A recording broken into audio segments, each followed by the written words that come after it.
Hello YouTube, my favorite Final Fantasy villain Kuja is coming back with a rework and a BT Plus alongside 8, who is one of the game's most notorious fight extenders. In this video, before you pull on Kuja and 8, I'll give you some things to think about before you use your limited resources. If you're not familiar with my content, I play both JP and Global and I use that experience and knowledge to help inform others. I want to hear what you're thinking, so go ahead in the comments and let me know your plans for the event. While you're here, be sure to hit that subscribe button, like the video as well, it helps me out. You can become a member for $1.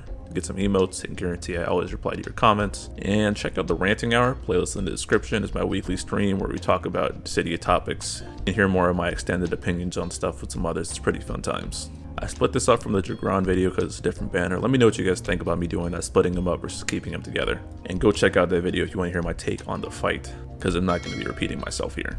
Let's talk Kuja first. If you're not familiar with Kuja, his role in the party is a damage dealer who provides some offensive support. He enchants the party with holy and makes him hit holy damage, and he has some solid output himself. His rework ups his personal damage and his party support. His skill 1 now has more hits and does 80% splash damage. His skill 2 Ultima finally does damage. They tripled the potency, made him refund in between HP attacks, and it's now 100% AoE on both HP attacks. His LD board rework was the most significant as he got buff start on his overhead, which already gave additional party buffs and the holy enchant for the party. The actual attack refunds harder, it inflicts Kuja's holy imperil to all targets, and it restores a use of his skill 1 and skill 2. The actual LD buff got improved as well, giving Kuja a lot more offensive stats. His party auras got buffed as well. Now he gives the party more overflow, weakness damage, and HP damage. You got high armor plus, and it's selfish and leans in the HP cap direction, which is pretty good because he has all those AoE HP attacks. This is a huge damage increase for him. And his BT effect, which was already good at making people hit hard, got extended by 1 turn to 6 turns. He now increases the party brave cap by 50%, and he gives 100% brave damage up to the party, not including the weakness damage. So for my analysis, and this is a lot more based on experience because I use Kuja a bunch as he's one of my favorites. His strengths are that he can really cap his damage. Now, damage is not a problem for him. He has a really high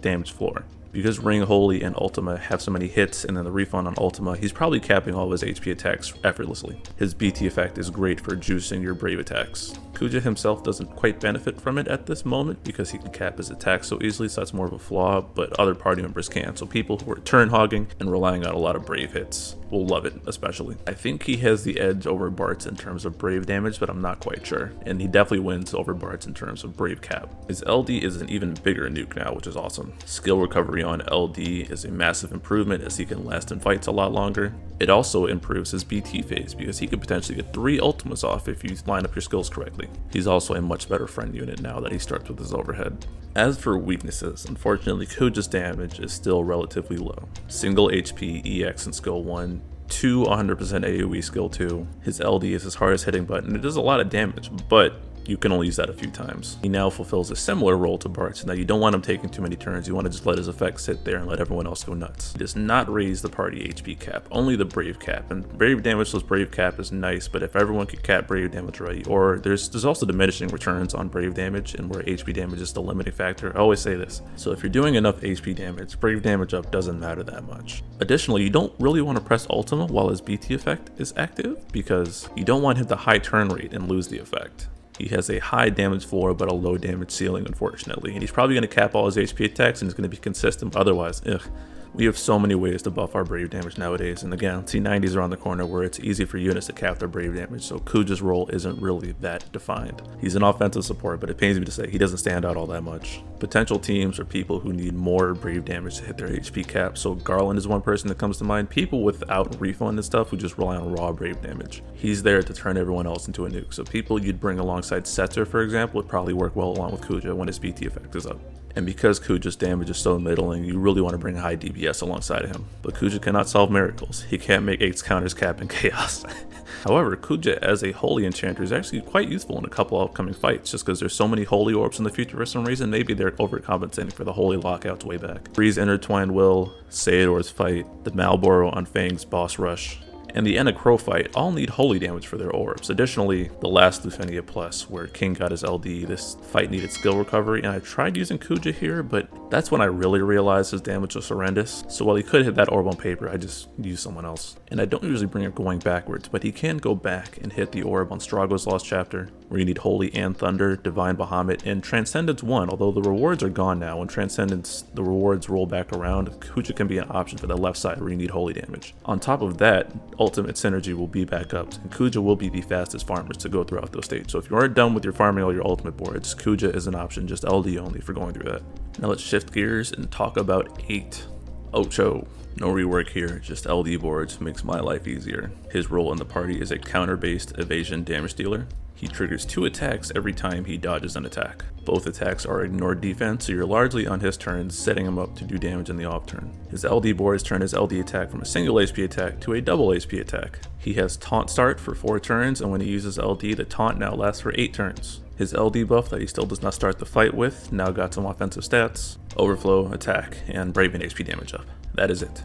His Heimer Plus, which is that base attack, now has an even split of Braven HP caps. His LD call is a slight offensive stat boost. With his LD board and having taunt start now, both of his calls should largely be used just to put taunt on the caller. Now for the analysis. 8 strengths are he has the highest HP damage potential from counters in the game. 2 ignore defense, 8 hit Brave plus HP attacks. If things can be dodged, he will dodge them, and now that taunt lasts way longer, he can maintain it throughout the fight, and he has access to calls, so he can use those as well for more uptime.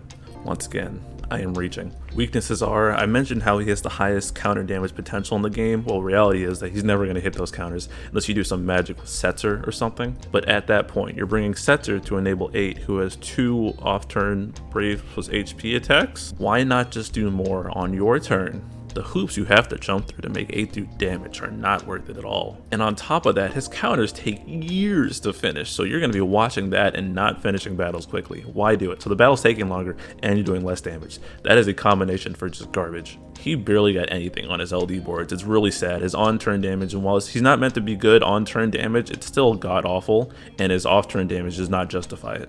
He needed to do like 5 more HP attacks on his counters, and they gave him nothing. What made 8 good back when he first released on EX Plus was that his damage was competitive in the off turn, but now it's not. And again, defense ignore is alright, but if you can't cap it, and you could just kill them without needing to rely on it, why bother? If you want to build 8, you want to maximize his off turn damage, so Setzer, Rainbows, maybe Core would work with him, but where are the buffs at? Because 8's got taunt, so pair them together for more off turn shenanigans. Otherwise, amp his Brave damage and attack to hell and back. Teams should be built to maximize his damage. And he needs that Brave damage, because he's not going to cap his HP. At least he's got some useful fights ahead of him. He can hit the buff extend orb for mocking his fight just because he extends his buff with his Brave Plus, I think. Queen Lost Chapter is a dodge orb, although to be fair, you can blow that fight apart with a Twins Friend in like 3 minutes, so that doesn't really count. Edgar Intertwined Will is a defense ignore orb. Hell Emperor is an evasion orb. Or you could just bring better units, but it's something to acknowledge. Additionally, Jegrin's fight, which again I talked about in my Jegrin before you pull video, he does actually help there because he dodges the fatal recast and his ignored defense will cut through the tanky boss. He'll just extend your run by 10 minutes.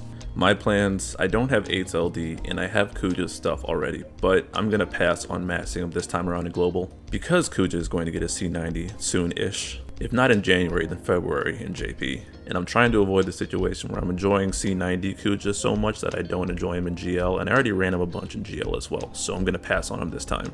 So, before you pull, what's my advice? For vets, this banner is largely a skip.